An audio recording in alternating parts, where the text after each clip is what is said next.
final episode of the Ultimate Room Setup, and this episode is going to serve as kind of a tour and finale of the Ultimate Room Setup and the setup that we've created over there over the series.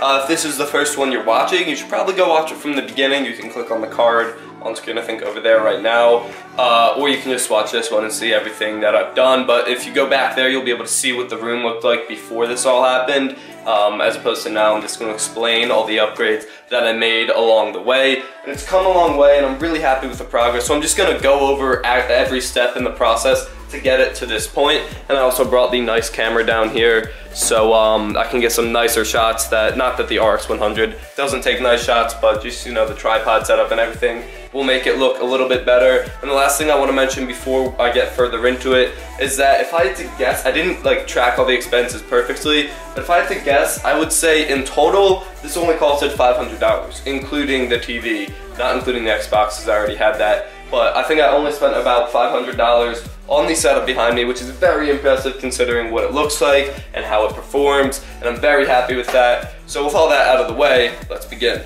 So the first product I want to talk about is this TV unit. I got it from IKEA. I'm not exactly sure of the price. If I had to guess, I would say $65. And so it's a white TV unit, and it's pretty big. It fits this 55-inch TV pretty perfectly. I mean, the TV goes over it just a teeny bit on either side. So I would say 55 inches is really the max it can support. But putting it together was not that difficult. I think the white looks really good. It has these nice shelves. And honestly, I'm pretty happy with that purchase from IKEA. And that leads me into the second product I want to talk about, which is the LEDs that you see. And those are also from IKEA. So they are actually the IKEA dioders. There's one up there, two in the bottom shelves, and it's the same thing on the other side. And then there's also two back behind the entire unit that kind of reflect off the wall, that aren't as visible with this TV because it's just so big. And that's actually two sets of the IKEA dioders, because one set can only control 4 of those strips, and as you just saw, I have 8. So behind the TV you can see the 2 remotes back there.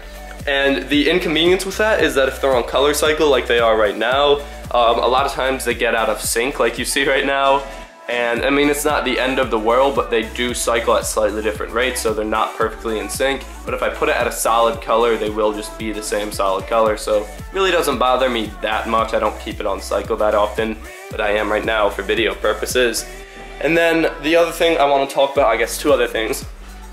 First is this Xbox with the LEDs.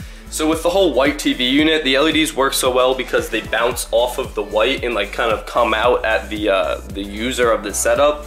So I wanted to replicate that with the Xbox, because say this TV unit was black, the light wouldn't come off and wouldn't look as good with the whole reflection. And the Xbox being black would do the same thing. So I actually got a white carbon fiber skin from Slick Wraps to put on my Xbox, so you can see how the LEDs reflect off of the white, so it makes it look like it is whatever color the LEDs are. And I think it has an awesome effect. It really makes it looks a lot more fitting in that TV unit, and I'm really pleased with the way that came out. And then the last thing I want to talk about with these 2 products, or I guess with the LEDs, is how I got them to stay where they are, because the included adhesive on these LED strips was not good enough at all. And so you can't see it right now on the vlog camera, so I guess I'll be putting B-roll over this right now. But what I did is I took staples and I would staple them into the boards and then remove that staple, but those 2 holes for the staple were still there. So I would take a fresh unbent staple and hammer it in ever so slightly, and then slide the LED strip into the staples, so they serve as kind of like a cradle for the LEDs, and they're not coming out. They were a very effective way of mounting those LEDs around the TV stand, and I'm very happy with the way it came out. So the next thing I want to talk about are these 2 lights on either side, and I had these lights on before to brighten up the area to talk about the TV unit, but I want to talk about the lights on the side. So they're IKEA light fixtures, but on the inside are 2 LIFX bulbs. And shout out to Dan Gillis from DG Tech for hooking me up with LIFX, and they sent out a bulb to me. If you want to check out Dan or LIFX, I'll put both of those in the description below. They sent out one of the bulbs. I did have to buy the other bulb, which, you know, that's okay. Happy to get one for free.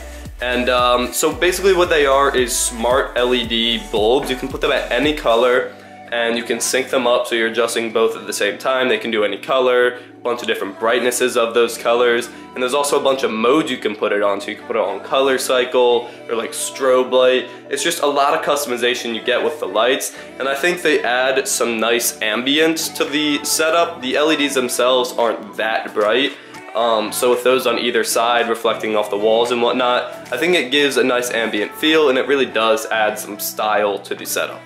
Alright, the last thing I want to talk about is this TV. It's a 55-inch 1080p smart TV from Hisense, and they're not the most reputable brand, but I got this 55-inch 1080p smart TV for $350, and that's an incredible deal. I was looking for like 45-inch TVs that were also $350, so when I found this one, I was extremely excited. 55 inches, 1080p, and it's a smart TV. I jumped on it, and the deal, basically, long story short, how I got it for that price is Micro Center, my local Micro Center, which is like a computer hardware sales store.